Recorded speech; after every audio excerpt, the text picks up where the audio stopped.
할렐루야, 좋은 아침입니다. 하나님께서 우리에게 믿음을 주시고 믿음으로 이 세상을 당당히 이기도록 축복하시고 기름을 부어 주십니다. 오늘도 주의 말씀을 힘입어 주께서 주시는 공급하는 힘을 힘입어 오늘도 이 땅을 승리하며 살아가는 저와 여러분의 삶이 되기를 원합니다. 오늘은 2015년 3월 11일 수요일입니다. 오늘 우리에게 주시는 말씀은 요한복음 18장 15절에서 27절, 당당한 예수님의 증언, 비겁한 베드로의 부인. 이제 18장 어제부터 묵상하기 시작했는데, 이제 예수님이 신문을 당하시고, 이제 어려움을 당하시는 이제 그런 장면이 계속 이어집니다. 어제 잠깐 언급해 드렸습니다만, 요한복음은 이 공관복음서, 즉 마태, 마가, 누가 복음서와 다르게 예수님의 아주 당당한 모습을 그려내고 있습니다. 그러니까 강조점이 다른 것이죠. 요한복음은 예수님의 당당한 모습을 부각시킵니다. 오늘 본문은 이러한 당당한, 오늘 제목도 당당한 예수님의 증언이라고 붙였는데, 이런 당당한 예수님의 모습과 대조적으로 비겁한 베드로의 부인하는 이런 모습을 볼 수 있습니다.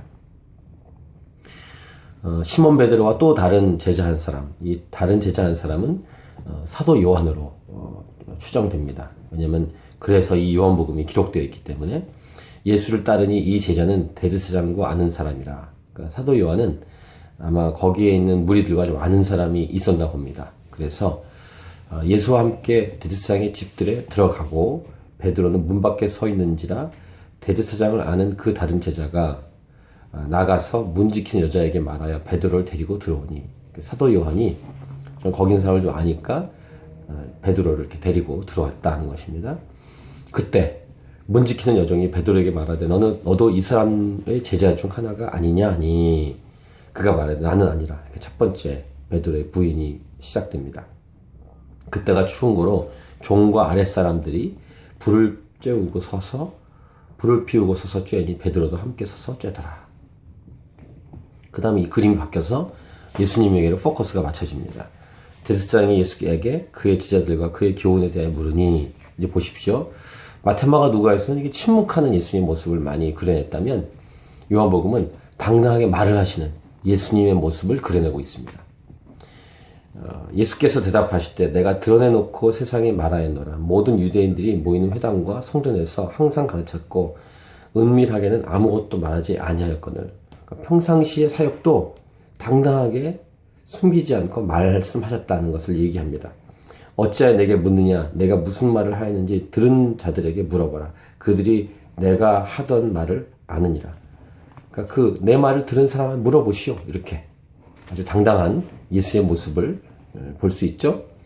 이 말씀을 하심에 곁에 섰던 아랫사람 하나가 손으로 예수를 쳐 이르되 네가 대제사장에게 이같이 대답하느냐 하니, 예수께서 이때 예수님이 맞으신 다음에 가만히 있지 않으십니다.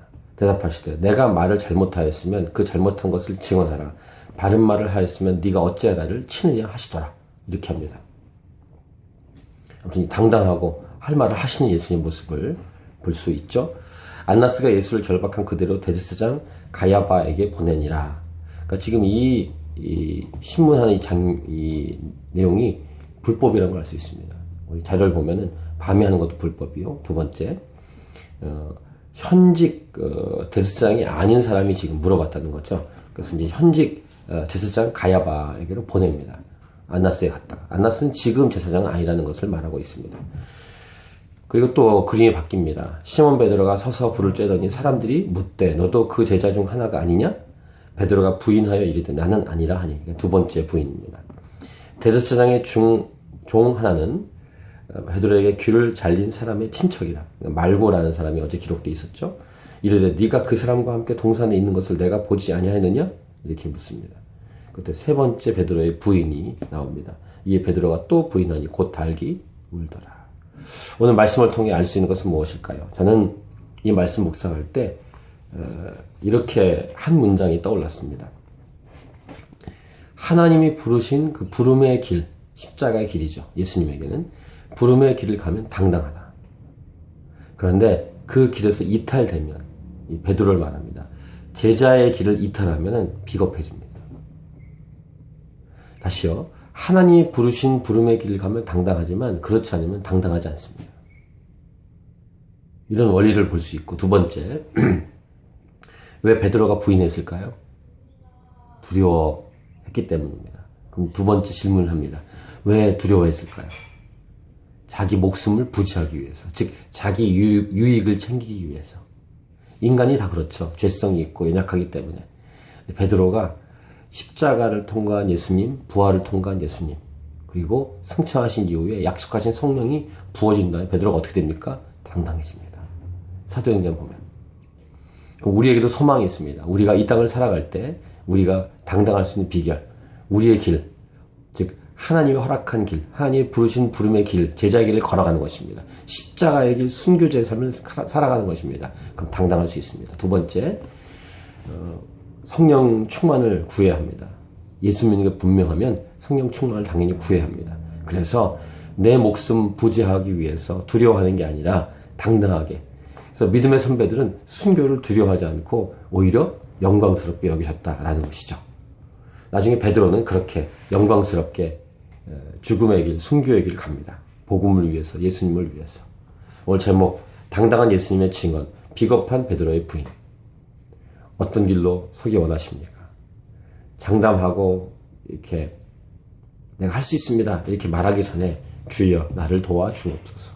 그리고 당당한 길을 가고 싶습니다. 주의 부르심의 길을 가고 싶습니다. 성령을 부어 주십시오. 이런 기도가 우리의 기도이길 원합니다. 오늘도 주님께서 불러주신 이 길, 이 하루를 믿음으로 걸어가길 원합니다. 파이팅! 할렐루야!